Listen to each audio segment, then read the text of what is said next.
ಜೀವ ಕೊಡೋ ತಾಯಿಯ ಮನಸ್ಸಲ್ಲಿ ಜೀವ ತೆಗೆಯೋ ಮೃಗನೂ ಇರುತ್ತೆ.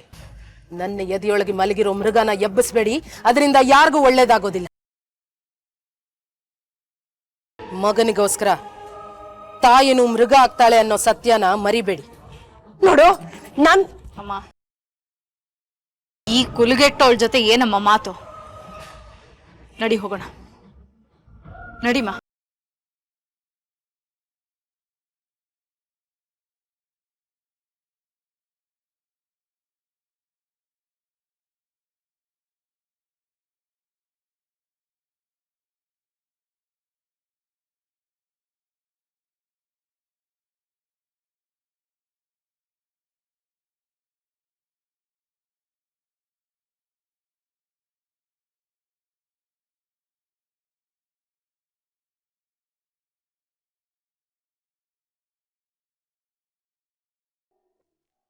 ನಿಮ್ ಪಾರುನ ಕ್ಷಮಿಸ್ಬಿಡಿ. ಮದ್ವೆ ದಿನ ಜೀವಮಾನ ಪೂರ್ತಿ ನಿಮ್ ತಾಯಿಗೆ ಎದುರಾಡೋದಿಲ್ಲ ಅಂತ ಮಾತು ಕೊಟ್ಟಿದ್ದೆ, ಭಾಷೆ ಕೊಟ್ಟಿದ್ದೆ. ಇವತ್ತ ಆ ಮಾತನ್ನು ಉಳಿಸ್ಕೊಳಕ್ಕಾಗ್ಲಿಲ್ಲ. ಕ್ಷಮಿಸ್ಬಿಡಿ, ನನ್ನನ್ನು ಕ್ಷಮಿಸ್ಬಿಡಿ.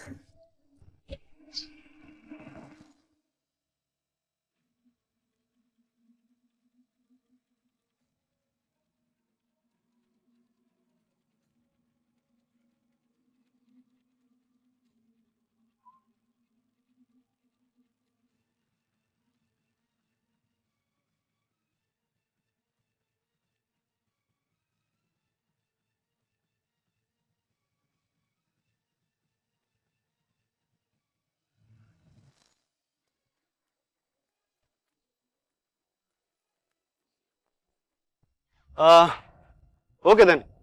ನೀವಿಷ್ಟು ಸಿಂಪಲ್ ಅಂತ ಗೊತ್ತೇ ಇರಲಿಲ್ಲ. ನಿಮ್ ಪರಿಚಯ ಆಗಿದ್ದು ತುಂಬಾ ಸಂತೋಷ. ಅಖಿಲ್ ಅವ್ರನ್ನ ಕೇಳಿದೆ ಅಂತ ಹೇಳಿ. I will get in touch with you. Okay, see you then. Bye sir. Bye.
ಈ ಕಳ್ಳ ಕೊಲೆಗಾರನ್ಗೂ ನನ್ ಗಂಡನ್ಗೂ ಏನ್ ಸಂಬಂಧ?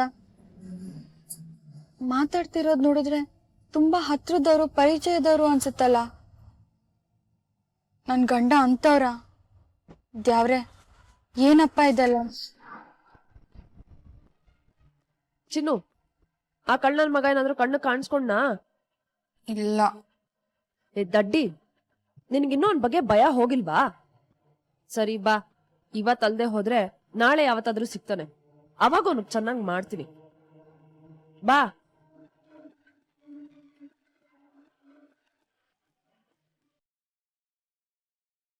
ಕೂತ್ಕೊಂಡಿಯ ಸರಿಯಾಗೆ? ಹುಷಾರು.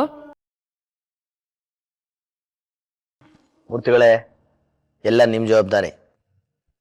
ಅಡಿಗೆ ವಿಷಯದಲ್ಲಿ ಏನು ಕಂಪ್ಲೇಂಟ್ ಬರಬಾರ್ದು. ಓಕೆ. ಕಲ್ಪನಾ, ಮೇಜರ್ ಕೆಲಸಗಳೆಲ್ಲ ಮುಗೀತು. ಇನ್ನು ಸಣ್ಣ ಪುಟ್ಟ ಕೆಲಸಗಳು ನೋಡ್ಕೋ, ಟೆನ್ಷನ್ ಮಾಡ್ಕೋಬೇಡ. ಎಲ್ಲ ಕೆಲಸಗಳು ಎಲ್ಲಿ ಮುಗೀತು ಕೈಲಾಶ್? ಶಾಸ್ತ್ರದ ಪ್ರಕಾರ ಹೆಣ್ಣಿನ ಮನೆಯವರು ಗಂಡಿನ ಮನೆಗೆ ಹೋಗಿ ನಿಶ್ಚಿತಾರ್ಥಕ್ಕೆ ಬನ್ನಿ ಅಂತ ಎಲ್ರೂ ಕರೆದು ಬರಬೇಕು. ಹೌದಲ್ವಾ? ಎಂಗೇಜ್ಮೆಂಟ್ ಹತ್ರ ಬಂದೇ ಬಿಡ್ತು. ಡಿಲೇ ಮಾಡಿದ್ರಲ್ಲಿ ಯಾವ ಅರ್ಥನೂ ಇಲ್ಲ. ನಾಳೆನೇ ಹೋಗಿ ಅವನ್ನ ಇನ್ವೈಟ್ ಮಾಡು. ನಾಳೆ ಹೋಗೋದೇನೋ ಸರಿ, ಆದ್ರೆ ನಿನ್ ಮಗಳು ನಾಳೆ ಹೊರಗಡೆ ಹೋಗೋ ಕಾರ್ಯಕ್ರಮ ಇಟ್ಕೊಂಡಿದ್ದಾಳೋ ಏನೋ ಆ ದೇವ್ರಿಗೆ ಗೊತ್ತು. ಮೊದಲು ಅವಳಿಗೆ ಹೇಳಿ ಒಪ್ಸು. ಮದುವೆಗಿಂತ ದೊಡ್ಡ ಕಾರ್ಯಕ್ರಮ ಏನಿರುತ್ತೆ ಅವಳನ್ನ ನಾನು ಒಪ್ಪಿಸ್ತೀನಿ, ನೀನ್ ಟೆನ್ಷನ್ ಮಾಡ್ಕೋಬೇಡ. ಬಂದಿದ್ದೀನಿ. ಹೇಳ್ಪಪ್ಪ. ಹಾಯ್. ಹಾಯ್ ಗೊಂಬೆ, ನಾಳೆ ನೀನು ಎಲ್ಲೂ ಹೋಗೋ ಹಾಗಿಲ್ಲ, ಮನೇಲೇ ಇರಬೇಕು. ಇದ್ದಕ್ಕಿದ್ದಾಗೆ ಎಲ್ಲೂ ಹೋಗ್ಬೇಡ ಅಂದ್ರೆ ಯಾರು ಕೇಳ್ತಾರೆ? ನಾನು ಆಗ್ಲೇ ಹೇಳಿಲ್ವಾ ಕೈಲಾಶ್, ನಿನ್ ಮಗಳು ಹೊರಗಡೆ ಹೋಗೋ ಕಾರ್ಯಕ್ರಮ ಏನಾದ್ರೂ ಇಟ್ಕೊಂಡಿರ್ತಾಳೆ ಅಂತ? ಮಾ, ಏನೇನೋ ಮಾತಾಡ್ಬೇಡ. ನಾಳೆ ನಮ್ಮನೇಲಿ ಅಂತ ವಿಶೇಷ ಏನು ಅಂತ ಕೇಳ್ದೆ ಅಷ್ಟೇ. ಗೊಂಬೆ, ಶಾಸ್ತ್ರದ ಪ್ರಕಾರ ಹುಡುಗನ ಮನೆಗೆ ಹೋಗಿ ನಿಶ್ಚಿತಾರ್ಥ ಮಾಡ್ಕೊಳ್ಳೋದಕ್ಕೆ ಬನ್ನಿ ಅಂತ ನಾವು ಹೋಗಿ ಕರಿಬೇಕು. ಅದಕ್ಕೆ ನಾವೆಲ್ಲರೂ ನಾಳೆ ನಿಮ್ಮ ಅಜ್ಜಿ ಮನೆಗೆ ಹೋಗ್ತಾ ಇದ್ದೀವಿ. ನಿಶ್ಚಿತಾರ್ಥಕ್ಕ? ಅದಕ್ಕೇನಂತೆ? ಹೌದು, ಅದಕ್ಕೋಸ್ಕರ ನಾಳೆವರೆಗೂ ಯಾಕೆ ಕಾಯ್ಬೇಕು? ಇವತ್ತೇ ಹೋಗೋಣ. ಎಲ್ಲದಕ್ಕೂ ಒಂದು ಒಳ್ಳೆ ಕಾಲ ಅಂತ ಇರುತ್ತೆ. ನಾಳೆ ಒಳ್ಳೆ ದಿನ ಅಂತ ಶಾಸ್ತ್ರಿಗಳು ಹೇಳಿದ್ದಾರೆ. ನಾಳೆ ಹೋಗೋಣ. ಓಕೆ, ಯಾವಾಗ ಕರೆದ್ರು ನಾನಂತೂ ರೆಡಿ. ಪಾಪ, ನಾಳೆ ಚಿನ್ನೂ ಕರ್ಕೊಂಡು ಹೋಗೋಣ. ಶೋರ್ಲಿ, ಕರ್ಕೊಂಡು ಹೋಗೋಣ.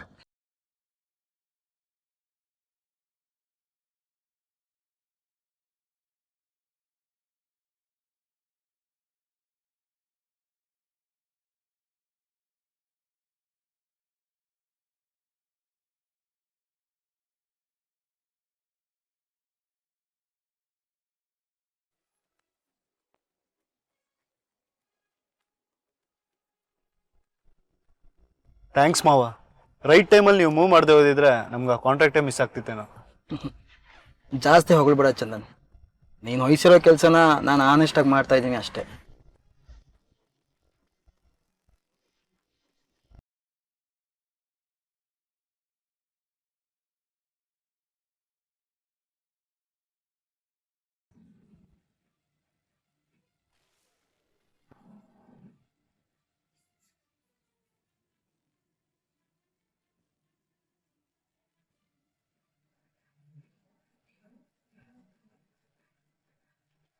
ಮಾವ, ನೀವು ಸಿಗರೇಟ್ ಸೇರ್ತೀರಾ?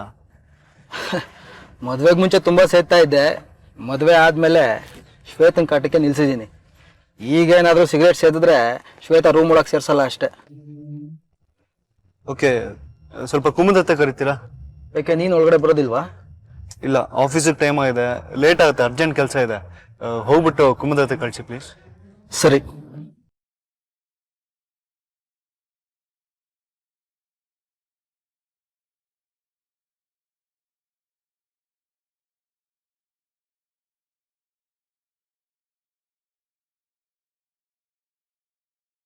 ಚಂದು, ನಾನು ನನ್ನ ಫ್ರೆಂಡ್ನ ಮೀಟ್ ಮಾಡೋಕೆ ಹೋಗ್ತಿದ್ದೇನೆ. ಕಾರ್ ಕೀ ಕೊಡು. ತೊಗೊಳ್ಳಿ. Thank you. ಬಾಯ್. ಬಾಯ್.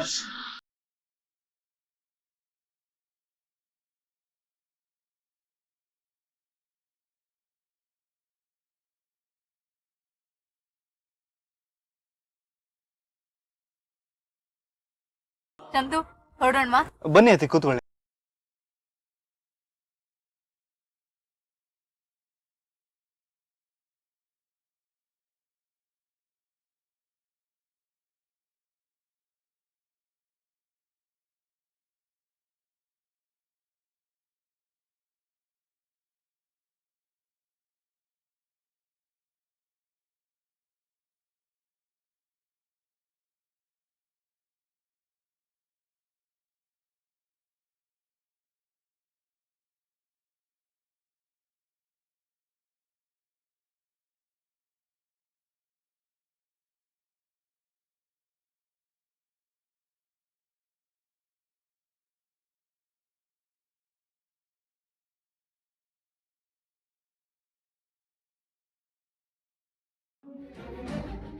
ನಾನು ನೋಡಿದ ನಿಜಾನ ನನಗೆ ನನ್ನ ಕಣ್ಣೇ ನಂಬಕ್ಕಾಯ್ತಾ ಇಲ್ಲ. ಆತ್ಮಲಿಂಗೇಶ್ವರ, ಏನಪ್ಪ ಇದೆಲ್ಲ? ಅವ್ರು ಯಾಕೆ ಕಳ್ಳನ ಸವಾಸ ಮಾಡವ್ರೆ? ಅವ್ರು ಮಾತಾಡ್ತಿದ್ದಿದ್ದು ನೋಡಿದ್ರೆ ತುಂಬ ಪರಿಚಯದವ್ರು ಅನ್ನಿಸ್ತಿತ್ತು. ನಗ್ನಗ್ತಾ ಬೇರೆ ಮಾತಾಡ್ತಿದ್ರು. ಅವ್ರು ನನ್ನ ಲಗ್ನ ಆಗಿದ್ದು ನನ್ನ ಒಡವೆ ದುಡ್ಡುಗೋಸ್ಕರನ? ಆ ಕಳ್ಳಂಗೆ ಹೇಳಿ ನನ್ನ ಸಾಯಿಸಿ ನನ್ನ ಒಡವೆ ದುಡ್ಡನ್ನೆಲ್ಲ ದೋಚಿದ್ರ. ಅಯ್ಯೋ, ನಾನು ಯಾಕೆ ಹಿಂಗೆಲ್ಲ ಯೋಚನೆ ಮಾಡ್ತೀವಿ? ಏನು ನಂಬೋದು, ಏನನ್ನು ಬಿಡೋದು, ಯಾರನ್ನ ನಂಬಬೇಕು, ಯಾರನ್ನ ನಂಬಾರ್ದು? ಅಯ್ಯೋ ದೇವ್ರೆ, ನಂಗೊಂದು ತಿಳಿತಿಲ್ಲ.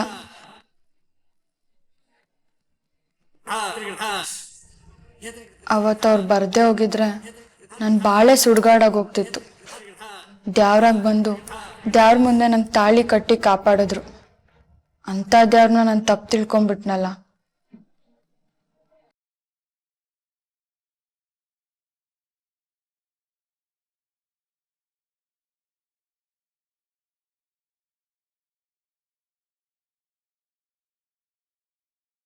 ಪಾರ್ವತಿ, ಯಾಕೆ ಅಳ್ತಿದೀಯಮ್ಮ? ಇದರಲ್ಲಿ ನಿಂದೇನಿದೆ ತಪ್ಪು? ತಪ್ಪು ಮಾಡಿದವರು ಅವರು, ಅದನ್ನ ನೀನು ಅವ್ರಿಗೆ ತೋರಿಸಿಕೊಟ್ಟಿದೀಯ ಅಷ್ಟೇ. ನೋಡಮ್ಮ, ತಪ್ಪು ಮಾಡೋದು ಬೇರೆ, ಆದರೆ ಬೇರೆಯವರ ತಪ್ಪನ್ನು ವಹಿಸ್ಕೊಳ್ಳೋದು, ಸಹಿಸಿಕೊಳ್ಳೋದು ಅದು ಒಂದು ದೊಡ್ಡ ತಪ್ಪೇ. ಮನುಷ್ಯನಿಗೆ ಆತ್ಮಗೌರವ ಮುಖ್ಯ ಅಮ್ಮ. ಅದಕ್ಕೆ ಧಕ್ಕೆ ಬಂದಾಗ ಎಂಥ ಮನುಷ್ಯನು ಎದುರು ನಿಲ್ತಾನೆ. ಅದನ್ನೇ ನೀನು ಮಾಡಿದೀಯ ಅಷ್ಟೇ. ಇದನ್ನ ಯಾವತ್ತೂ ಮಾಡಬೇಕಾಗಿತ್ತು, ಇವತ್ತು ಮಾಡಿದೀಯ ಅಷ್ಟೇ. ನೀವೇನೇ ಹೇಳಿ ಮಾವ, ಅತ್ತೆಗೆ ನಾನು ಎದುರು ಮಾತಾಡಿದ್ದು ತಪ್ಪು. ನಮ್ಮ ಮದುವೆ ಆಗಿದ್ದ ದಿವಸ ನಿಮ್ಮ ಮಗಂಗೆ ನಾನು ಮಾತು ಕೊಟ್ಟಿದ್ದೆ, ಯಾವ ಕಾರಣಕ್ಕೂ ಯಾವುದೇ ಸಂದರ್ಭದಲ್ಲೂ ಅತ್ತೆ ಮಾತಿಗೆ ಎದುರಾಡೋದಿಲ್ಲ ಅಂತ. ಇವತ್ತು ಆ ಮಾತು ಮುರಿದ್ಬಿಟ್ಟೆ. ನನ್ನ ಮಗನಿಗೆ ಕೊಟ್ಟ ಮಾತನ್ನು ಉಳಿಸಿಕೊಳ್ಳೋಕ್ಕೋಸ್ಕರ ನೀನು ಕೇಳಬಾರ್ದ ಮಾತೆಲ್ಲ ಕೇಳಬೇಕಾಗಿಲ್ಲಮ್ಮ. ನನ್ನ ಪ್ರಕಾರ ತಪ್ಪು ನಿನ್ನದೇ. ಅವರ ಕೆಟ್ಟತನ, ಅವರು ಮಾಡಿದ ಅವಮಾನ, ಅವರು ಕೊಟ್ಟ ಚಿತ್ರಹಿಂಸೆನ ಇಷ್ಟು ವರ್ಷ ಮೌನವಾಗಿ ಸಹಿಸಿಕೊಂಡು ಬಂದಿದೆಯಾ ನೋಡು. ಇದೇ ನೀನು ಮಾಡಿದ ದೊಡ್ಡ ತಪ್ಪು.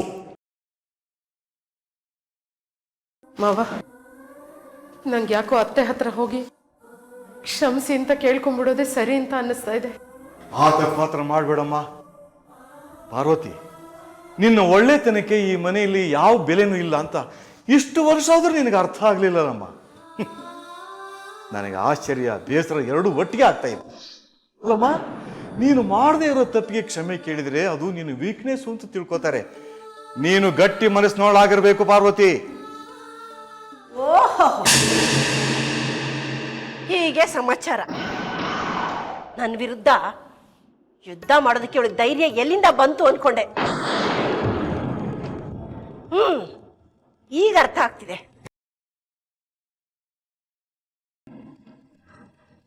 ಅರ್ಜುನನ್ಗೆ ಯುದ್ಧದಲ್ಲಿ ಶ್ರೀಕೃಷ್ಣ ಪರಮಾತ್ಮ ಬೆಂಗಾವಲಾಗಿ ನಿಂತ್ಕೊಂಡು ಭಗವದ್ಗೀತೆ ಬೋಧಿಸ್ದಾಗೆ ಇವಳು ನನ್ನ ವಿರುದ್ಧ ಯುದ್ಧ ಮಾಡೋದನ್ನ ಬೋಧಿಸೋದಕ್ಕೆ ನೀವು ನನ್ನ ಗಂಡನಾದ ರಾಮಚಂದ್ರ ಪರಮಾತ್ಮ ಬೆಂಗಾವಲಾಗಿ ನಿಂತ. ಸುಲೋಚನ, ನನ್ನ ಮಾತಿಗೆ ನಿನಗಿಷ್ಟ ಬಂದ ಅರ್ಥ ಕಟ್ಟಬೇಡ. ಮುಚ್ಚಲಿ ಬಾಯಿ. ಮಾವ ಸೊಸೆ ಇಬ್ರು ಮಾತಾಡಿದ ಒಂದೊಂದು ಮಾತು ಕೇಳಿಸ್ಕೊಂಡಿದ್ದೀನಿ. ನೀನ್ ಮಾಡಿದ್ದೆ ಸರಿ, ನೀನ್ ಆಡಿದ್ದೆ ಸರಿ ಅಂತ ಹೇಳ್ಕೊಡ್ತಿದ್ದೀರಾ. ಇವಳು ನಿಮ್ ಮಾತು ಕೇಳ್ಕೊಂಡು ಹೀಗೆಲ್ಲ ಮಾತಾಡ್ತಿದ್ದಾಳ. ನನ್ನ ಸೊಸೆ ನನ್ನ ಮಾತು ಕೇಳಿದ್ದಿದ್ರೆ 26 ವರ್ಷ ನೀನು ನಿನ್ನ ಮಕ್ಕಳು ಕೊಟ್ಟ ಚಿತ್ರಹಿಂಸೆನ ಮೌನವಾಗಿ ಸಹಿಸಿಕೊಂಡಿರೋ ಅಗತ್ಯನೇ ಇರಲಿಲ್ಲ. ಕೇವಲ ಗಂಡನಿಗೆ ಕೊಟ್ಟ ಮಾತನ್ನು ಉಳಿಸ್ಕೊಳ್ಳೋಕ್ಕೋಸ್ಕರ ನೀವು ಕೊಟ್ಟ ಚಿತ್ರಹಿಂಸೆ, ಮಾಡಿದ ಅವಮಾನನ ಮೌನವಾಗಿ ಸಹಿಸಿಕೊಂಡು ಬಂದಿದ್ದಾಳೆ. ನೀನು ಒಂದು ಹೆಣ್ಣು, 3 ಹೆಣ್ಣು ಮಕ್ಕಳಿಗೆ ಜನ್ಮ ಕೊಟ್ಟಿದೀಯ. ಆದ್ರೆ ಇನ್ನೊಂದು ಹೆಣ್ಣಿನ ಮನಸ್ಸನ್ನು ಅರ್ಥ ಮಾಡ್ಕೊಳ್ಳೋಕ್ಕಾಗಲೇ ಇಲ್ವಲ್ಲ ನಿನಗೆ? ನಾಚಿಕೆ ಆಗಲ್ವ ನಿನಗೆ? ಮಾವ ಪ್ಲೀಸ್ ಮಾತಾಡ್ಬೇಡಿ ಮಾವ, ನಿಮ್ಮನ್ನ ಕೈ ಮುಗಿದು ಕೇಳ್ಕೊತೀನಿ. ಅತ್ತೆ, ನನ್ನ ತಪ್ಪಾಯ್ತು, ನಾನು ನಿಮಗೆ ಎದುರಾಡಬಾರ್ದಿತ್ತು. ನನ್ನ ದಯವಿಟ್ಟು ಕ್ಷಮಿಸ್ಬಿಡಿ. ನೀನು ಏನೇನು ಮಾತಾಡ್ದೆ ಅಂತ ನಿನಗೆ ಗೊತ್ತಿದ್ಯಾ? ಅಷ್ಟು ಸುಲಭವಾಗಿ ನಾನು ಮರೆಯೋಂಥವಳಲ್ಲ. ನನ್ನ ಮೇಲೆ ಯುದ್ಧ ಮಾಡ್ತೀಯಾ? ನೋಡ್ತೀನಿ ಕಣೆ, ಅದೆಷ್ಟು ದಿವಸ ಯುದ್ಧ ಮಾಡ್ತೀಯಾ ಅಂತ. ಇನ್ನು ನೀವು ನಿಮ್ಮ ಸೊಸೆಗೆ ಭಗವದ್ಗೀತೆ ಬೋಧಿಸ್ತೀರಾ? ನಾನು ನೋಡ್ತೀನಿ ಅದ್ಯಾವ ಭಗವದ್ಗೀತೆ ಬೋಧಿಸ್ತೀರಾ ಅಂತ.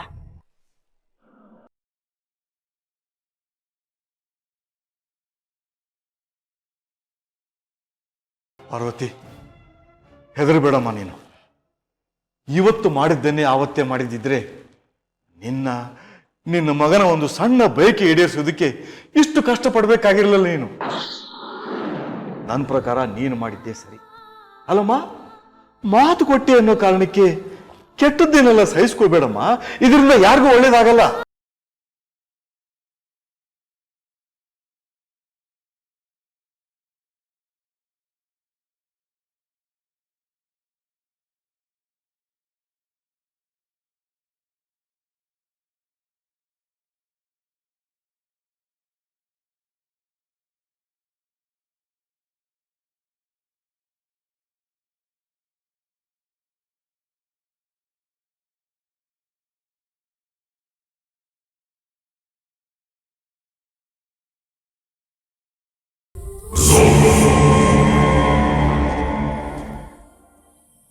ಕೈಲಾಶ್, ನಾಳೆ ಅಮ್ಮನ ಮನೆಗೆ ಹೋಗೋದಕ್ಕೆಲ್ಲ ರೆಡಿಯಾಗಿದೆ.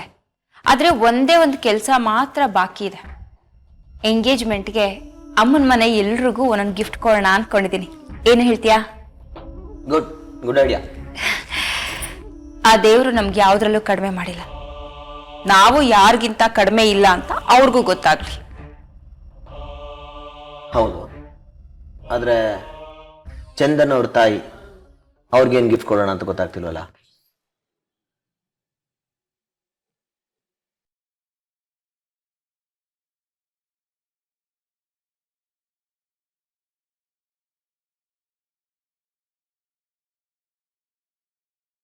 ನನಗೆ ಗೊತ್ತು ಕಲ್ಪನಾ, ಪಾರ್ವತಿ ಮುಖ ಕಂಡ್ರೆ ನಿನಗಾಗಲ್ಲ, ಅವಳ ಹೆಸರು ಹೇಳಿದ್ರೆ ನಿನಗೆ ಕೋಪ ಬರುತ್ತೆ ಅಂತ. ಆದರೆ ನೀನು ಅಷ್ಟು ದ್ವೇಷಿಸೋ ಪಾರ್ವತಿ ಮಗನಿಗೆ ನಿನ್ನ ಮಗಳನ್ನ ಕೊಟ್ಟು ಮದುವೆ ಮಾಡ್ತಾ ಇದೆಯಾ. ಇದೇ ನನಗೆ ಅರ್ಥ ಆಗ್ತಾ ಇಲ್ಲ.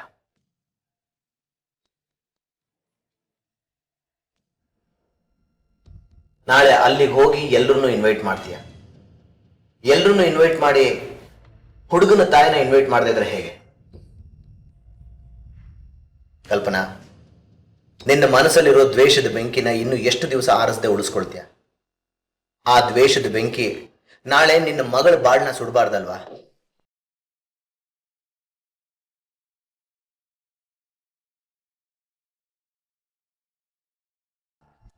ನಾನು ಸೇಡಿನ ಬೆಂಕಿ ಆರಿಸದೆ ಉಳಿಸ್ಕೊಂಡಿರೋದು ನನ್ನ ಮಗಳು ಬಾಳನ್ನ ಸುಡ್ಲಿ ಅಂತ ಅಲ್ಲ, ನನ್ನ ಕನಸುಗಳನ್ನ ಕ್ಷಣದಲ್ಲಿ ಸುಟ್ಟು ಹಾಕದ್ಲಲ್ಲ ಪಾರ್ವತಿ, ಅವಳನ್ನ ಸುಡೋದಿಕ್ಕೆ. ಬೆಂಕಿಗೆ ಭೇದ ಭಾವ ಇಲ್ಲ ಕಲ್ಪನಾ, ಅದು ಎಲ್ಲಾನು ಸುಟ್ಟು ಹಾಕತ್ತೆ. ಕಡೆಯಲ್ಲಿ ಉಳಿಯೋದು ಬೂದಿ ಮಾತ್ರ. ನೀನ್ ಏನ್ ಬೇಕಾದ್ರೂ ಹೇಳು ಕೈಲಾಶ್, ನಾನು ಕೇಳ್ತೀನಿ. ಆದ್ರೆ ಪಾರ್ವತಿ ವಿಷಯದಲ್ಲಿ ಮಾತ್ರ ನಾನು ಯಾರ ಮಾತನ್ನು ಕೇಳೋದಿಲ್ಲ. ಅವಳ ವಿಷಯದಲ್ಲಿ ನನ್ನ ಮನಸ್ಸು, ನನ್ನ ಹೃದಯ ಏನ್ ಹೇಳುತ್ತೋ ಅದನ್ನೇ ನಾನು ಕೇಳೋದು. ಚಂದನ್ನು ಅವಳ ಮಗ ಆದ್ರೇನು? ಅವಳ ಮಗ ಅಂತ ನಾನು ನನ್ನ ಮಗಳನ್ನ ಚಂದನ್ ಕೊಡ್ತಾ ಇಲ್ವಲ್ಲ. ಚಂದನ್ನು ನನ್ನ ಅಣ್ಣನ ಮಗ ಅನ್ನೋ ಕಾರಣಕ್ಕೆ ಈ ಸಂಬಂಧನ ಬೆಳೆಸ್ತಾ ಇದ್ದೀನಿ. ಆ ಪಾರ್ವತಿನ ನನ್ನ ಮನೆಗೆ ನಾನು ಕರೆಯೋದಿಲ್ಲ. ಇಷ್ಟ ಇದ್ರೆ ಬರ್ಲಿ, ಇಲ್ದೇ ಇದ್ರೆ ಬೇಡ. ನಿನ್ನಿಷ್ಟ ಬಂದಾಗ ಮಾಡು ಕಲ್ಪನಾ. ಆದರೆ ನಿನ್ನ ನಿರ್ಧಾರ, ನಿನ್ನ ವರ್ತನೆಗಳಿಂದ ಚಂದನ್ಗಾಗ್ಲಿ ಗೊಂಬೆಗಾಗ್ಲಿ ಬೇಸರ, ನೋವು ಆಗ್ಬಾರ್ದು ಅಷ್ಟೆ. ಕೈಲಾಶ್, ಅವಳ ವಿಷಯ ಬಂದಾಗ ನೀನು ಮಾತಾಡದೇ ಇದ್ರೆ ಒಳ್ಳೇದು.